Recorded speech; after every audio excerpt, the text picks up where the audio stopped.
Hello दोस्तों, अगर आप लोग आरआरबी ग्रुप डी या फिर रेलवे के किसी भी एग्जाम की तैयारी कर रहे हो तो आप लोगों के लिए यह क्लास मोस्ट इंपॉर्टेंट साबित होने वाला है। तो आप लोग इस क्लास को लास्ट तक जरूर देखिएगा और अपने दोस्तों को भी शेयर कर दीजिएगा। तो चलिए वीडियो को शुरू करते हैं। इस वीडियो का पहला क्वेश्चन आ रहा है, राजस्थान की खेतरी परियोजना किस लिए प्रसिद्ध है। राजस्थान की जो खेतरी परियोजना है यह प्रसिद्ध है तांबा के लिए। ऑप्शन यहाँ पे सी तांबा करेक्ट आंसर हो जाएगा। कई बार यह क्वेश्चन एग्जाम में पूछा गया है तो ध्यान रखिएगा। और आप लोगों को इस वीडियो में एक भी क्वेश्चन का सही से उत्तर पहले से पता होगा तो सबसे पहले कॉमेंट करके जरूर बताइएगा। दोस्तों अगला क्वेश्चन है, जलियांवाला बाग हत्याकांड कब हुआ था। दोस्तों जलियांवाला बाग हत्याकांड कब हुआ था, तो यह 13 अप्रैल 1919 को हुआ था। तो ऑप्शन यहाँ पे ए करेक्ट आंसर होगा 13 अप्रैल 1919। ध्यान रखिएगा आप लोग। अगला क्वेश्चन है, फॉरवर्ड्स ब्लॉक की स्थापना किसने की थी। फॉरवर्ड्स ब्लॉक की स्थापना किसने की थी दोस्तों, तो ये करेक्ट आंसर होगा सुभाष चंद्र बोस ने फॉरवर्ड्स ब्लॉक की स्थापना की थी। ऑप्शन डी करेक्ट आंसर हो जाएगा सुभाष चंद्र बोस। अगला क्वेश्चन है, सांची का स्तूप भारत के किस राज्य में स्थित है। सांची का स्तूप है भारत के मध्य प्रदेश में। दोस्तों ऑप्शन ए करेक्ट आंसर हो जाएगा मध्य प्रदेश। आप लोगों को कमेंट पहले से पता होगा आंसर तो कमेंट जरूर कीजिएगा। अगला क्वेश्चन है, हीराकुंड बांध किस नदी पर बना हुआ है। हीराकुंड बांध यह कौन सी नदी पर बना हुआ है, तो यह बना हुआ है महानदी पर। ऑप्शन यहाँ पे डी महानदी करेक्ट आंसर हो जाएगा। यह क्वेश्चन भी कई बार एग्जाम में पूछा गया है। अगला क्वेश्चन है, समुद्र की गहराई को मापन किसके द्वारा किया जाता है। जो समुद्र की गहराई को जो मापा जाता है किसके द्वारा मापा जाता है, तो यह फैदोमीटर के द्वारा मापा जाता है। Option D fathometer correct answer हो जाएगा। कई बार क्वेश्चन ये भी रिपीट हुए एग्जाम में। अगला क्वेश्चन है, भीमराव अंबेडकर की समाधि स्थल क्या कहलाता है। भीमराव अंबेडकर की जो समाधि स्थल है यह कहलाता है चैत्य भूमि। ऑप्शन यहाँ पे भी चैत्य भूमि करेक्ट आंसर हो जाएगा। ध्यान रखना आप लोग। अगला क्वेश्चन है, नाइचो किस देश की गुप्तचर संस्था है। यानी जो नाइचो है कौन से देश की गुप्तचर संस्था है, तो यह करेक्ट आंसर हो जाएगा जापान देश की। ऑप्शन यहाँ पे सी जापान देश करेक्ट आंसर हो जाएगा। अगला क्वेश्चन आ रहा है, राष्ट्रीय ग्रामीण विकास संस्थान कहाँ स्थित है। राष्ट्रीय ग्रामीण विकास संस्थान ये कहाँ पर है, तो यह हैदराबाद में। ऑप्शन यहाँ पे सी हैदराबाद करेक्ट आंसर हो जाएगा राष्ट्रीय ग्रामीण विकास संस्थान। अगला क्वेश्चन आ रहा है, सुनहरी क्रांति का संबंध किस क्षेत्र से। सुनहरी क्रांति का संबंध है किससे, यह फल उत्पादन से। ऑप्शन यहाँ पे भी फल उत्पादन करेक्ट आंसर हो जाएगा सुनहरी क्रांति का संबंध। दोस्तों ये मेरा टेलीग्राम चैनल है जिसपे मैं रोज एक से बढ़कर एक क्विज शेयर करता हूं जो कि आपके एग्जाम में 4 चांद लगा सकता है। तो आप लोग इस टेलीग्राम चैनल को ज्वाइन कर लीजिएगा दोस्तों। और ये मेरा इंस्टाग्राम चैनल है। अगर आपके पास कोई डाउट है मुझसे पूछना चाहते तो आप लोग मुझे इंस्टाग्राम पे फॉलो करके मैसेज कर सकते हैं, अपना डाउट पूछ सकते हैं। इंस्टाग्राम और टेलीग्राम का लिंक वीडियो के डिस्क्रिप्शन में आप लोगों को मिल जाएगा, डायरेक्ट वहाँ से फॉलो कर लीजिएगा। अगला क्वेश्चन है, नोबेल पुरस्कार की शुरुआत कब हुई थी। नोबेल पुरस्कार देने की जो शुरुआत हुई थी कब से हुई थी, तो हो जाएगा 1901 यानी 1901 से हुई थी। ऑप्शन यहाँ पे सी करेक्ट आंसर हो जाएगा 1901। अगला क्वेश्चन है दोस्तों, साइमन कमीशन वापस जाओ का नारा किसने दिया था। दोस्तों साइमन कमीशन वापस जाओ यह नारा दोस्तों किसका था, तो यह नारा था दोस्तों लाला लाजपत राय का। ऑप्शन यहाँ पे D Lala Lajpat Rai correct answer होगा। साइमन कमीशन वापस जाओ का नारा दिया था। अगला क्वेश्चन है, सातवाहन वंश के संस्थापक कौन थे। सातवाहन वंश के जो संस्थापक थे यह सीमुख थे। ऑप्शन यहाँ पे डी सीमुख करेक्ट आंसर हो जाएगा। ये क्वेश्चन भी कई बार एग्जाम में पूछा गया है।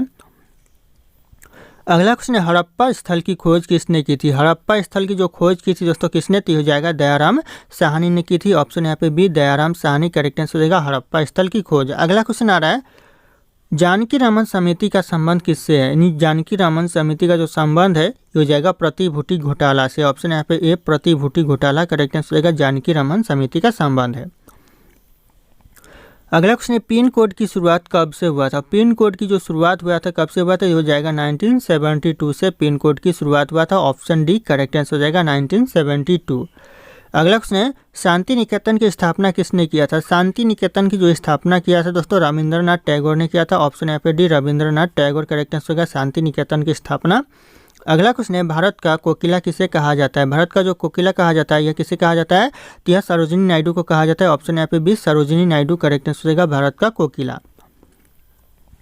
अगला क्वेश्चन है, पानीपत का यानी पानीपत भारत के किस राज्य में स्थित है। पानीपत भारत के हरियाणा राज्य में स्थित है। तो ऑप्शन यहाँ पे डी हरियाणा करेक्ट आंसर होगा पानीपत। ध्यान रखिएगा आप लोग। अगला क्वेश्चन आ रहा है, कागज का आविष्कार किस देश ने हुआ था। दोस्तों कागज का जो आविष्कार हुआ था कौन से देश में हुआ था, तो यह चीन देश में हुआ था कागज का आविष्कार। तो ऑप्शन यहाँ पे डी करेक्ट आंसर होगा चीन देश। अगला क्वेश्चन है, कंप्यूटर का पिता किसे कहा जाता है। कंप्यूटर का जो पिता कहा जाता है यह कहा जाता है चार्ल्स बेबेज को। ऑप्शन यहाँ पे ये चार्ल्स बेबेज करेक्ट आंसर हो जाएगा कंप्यूटर का पिता। ध्यान रखिएगा आप लोग। अगला क्वेश्चन आ रहा है, किस जीव को सबसे पहले भूकंप का एहसास होने लगता है? कौन सा जीव को दोस्तों सबसे पहले भूकंप का एहसास होने लगता है? तो ये हो जाएगा मछली को सबसे पहले भूकंप का एहसास होने लगता है। तो ऑप्शन यहाँ पे सी करेक्ट आंसर होगा मछली। अगला क्वेश्चन है, किस जानवर की पूंछ सबसे लंबी होती है? कौन से जानवर की जो पूंछ है वो सबसे लंबी होती है? तो ये हो जाएगा करेक्ट आंसर जिराफ की जो पूंछ है सबसे लंबी होती है। तो ऑप्शन यहाँ पे डी करेक्ट आंसर होगा जिराफ। अगला क्वेश्चन है, मरो नहीं मारो किसका नारा? दोस्तों मरो नहीं मारो किसका नारा दोस्तों? यह नारा था, करेक्ट आंसर हो गया लाल बहादुर शास्त्री का। ऑप्शन यहाँ पे डी करेक्ट आंसर होगा लाल बहादुर शास्त्री। अगला क्वेश्चन है, भारत में पहला अस्पताल कब बनाया गया था? भारत में जो पहला अस्पताल बनाया गया था 1664 में बनाया गया था। ऑप्शन यहाँ पे ए करेक्ट आंसर होगा 1664। ध्यान रखिएगा आप लोग। अगला क्वेश्चन है, मानव शरीर का सबसे बड़ा अंग कौन सा होता है? मानव शरीर का जो सबसे बड़ा अंग होता है यह त्वचा होता है। तो ऑप्शन ए त्वचा करेक्ट आंसर हो जाएगा। ध्यान रखिएगा आप लोग।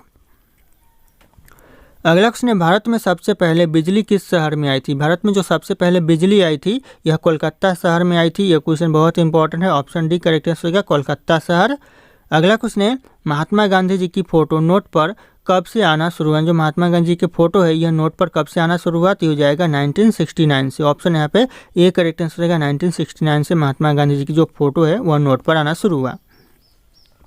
अगला क्वेश्चन है, कौन सी दाल में सबसे ज़्यादा कैल्शियम होता है? कौन सी दाल में दोस्तों? तो हो जाएगा अरहर की दाल में सबसे ज़्यादा कैल्शियम होता है, यानी जो अरहर की दाल हम लोग बोलते हैं उसमें सबसे ज़्यादा कैल्शियम होता है। तो ध्यान रखिएगा आप लोग। अगला क्वेश्चन आ रहा है, भारत के राष्ट्रीय तिरंगे का डिजाइन किसने तैयार किया था? भारत के जो राष्ट्रीय तिरंगे का डिजाइन तैयार किया था यह किया था पिंगली बकाया ने। ऑप्शन यहाँ पे डी करेक्ट आंसर होगा पिंगली बकाया। ध्यान रखिएगा आप लोग। अगला क्वेश्चन है, मलेरिया से कौन सा अंग प्रभावित होता है? मलेरिया से दोस्तों कौन सा अंग प्रभावित होता है? तो ये हो जाएगा पलीहा जो कि प्रभावित होता है। तो ऑप्शन यहाँ पे सी पलीहा करेक्ट आंसर हो जाएगा। अगला क्वेश्चन है दोस्तों, केदारनाथ का प्रसिद्ध मंदिर किस नदी के तट पर स्थित है? जो प्रसिद्ध मंदिर है केदारनाथ का कौन सी नदी के तट पर है? तो ये हो जाएगा मंदाकिनी नदी के तट पर है। ऑप्शन यहाँ पे डी मंदाकिनी नदी करेक्ट आंसर हो जाएगा। ध्यान रखना आप लोग। अगला क्वेश्चन आ रहा है, भारत के राष्ट्रगान को संविधान सभा में कब अपनाया गया? भारत का जो राष्ट्रीय गान है उसे संविधान सभा में अपनाया गया कब दोस्तों? तो 24 जनवरी 1950 यानी 24 जनवरी 1950 को संविधान सभा में अपनाया गया भारत के राष्ट्रीय गान को। तो ध्यान रखिएगा आप लोग। अगला क्वेश्चन है, भारत का संविधान कितने पेज में लिखा गया? भारत का जो संविधान है कितने पेज में लिखा गया है? तो यह 251 पेज में लिखा गया है। ऑप्शन यहाँ पे सी 251 पेज करेक्ट आंसर हो जाएगा। ध्यान रखिएगा आप लोग। दोस्तों अगला क्वेश्चन है, भारत का संविधान कितने देशों से लिया गया? जो भारत का संविधान है यह कितने देशों से लिया गया है? तो यह कुल मिलाकर 60 देशों से लिया गया है। तो ऑप्शन यहाँ पे भी 60 देश करेक्ट आंसर हो जाएगा। ध्यान रखिएगा आप लोग, ये क्वेश्चन बहुत इंपॉर्टेंट है। अगला क्वेश्चन है, दुनिया में सबसे महंगा खून किस जीव का होता है? सबसे महंगा खून दोस्तों तो हो जाएगा करेक्ट आंसर हर्षु केकड़े का सबसे महंगा खून होता है। तो ऑप्शन यहाँ पे डी ध्यान रखिएगा हर्षु केकड़े करेक्ट आंसर हो जाएगा। अगला क्वेश्चन है, भारत में सबसे पहले झंडा कहाँ फहराया गया था? सबसे पहले जो झंडा फहराया गया था तो लाल किला में फहराया गया था। ऑप्शन यहाँ पे B Lal Qila correct answer हो जाएगा, जो कि कोलकाता में है। ध्यान रखिएगा आप लोग। अगला क्वेश्चन है दोस्तों, संयुक्त राष्ट्र का स्थापना दिवस कब मनाया जाता है? संयुक्त राष्ट्र का जो स्थापना दिवस मनाया जाता है 24 अक्टूबर को मनाया जाता है। ऑप्शन यहाँ पे भी 24 अक्टूबर करेक्ट आंसर हो जाएगा। अगला क्वेश्चन आ रहा है, भारत में राज्यपाल की नियुक्ति कौन करता है? भारत में जो राज्यपाल की नियुक्ति करता है कौन करता है दोस्तों? तो यह राष्ट्रपति करता है। ऑप्शन यहाँ पे भी राष्ट्रपति करेक्ट आंसर हो जाएगा, राज्यपाल की नियुक्ति करता है। अगला क्वेश्चन है, रबी की फसल कब बोई जाती है? जो रबी की फसल बोई जाती है कब बोई जाती है? तो हो जाएगा अक्टूबर महीने में रबी की फसल बोई जाती है। ऑप्शन भी अक्टूबर करेक्ट आंसर हो जाएगा। दोस्तों अगला क्वेश्चन है, भारत में सबसे ज़्यादा चाय का उत्पादन किस राज्य में होता है? सबसे ज़्यादा जो चाय का उत्पादन होता है दोस्तों कौन से राज्य में होता है? तो इस क्वेश्चन का जो सही उत्तर होगा आप लोगों को कॉमेंट करके बताना है। ऑप्शन यहाँ पे सारे शो करे। फिर मिलते हैं अगले क्लास में।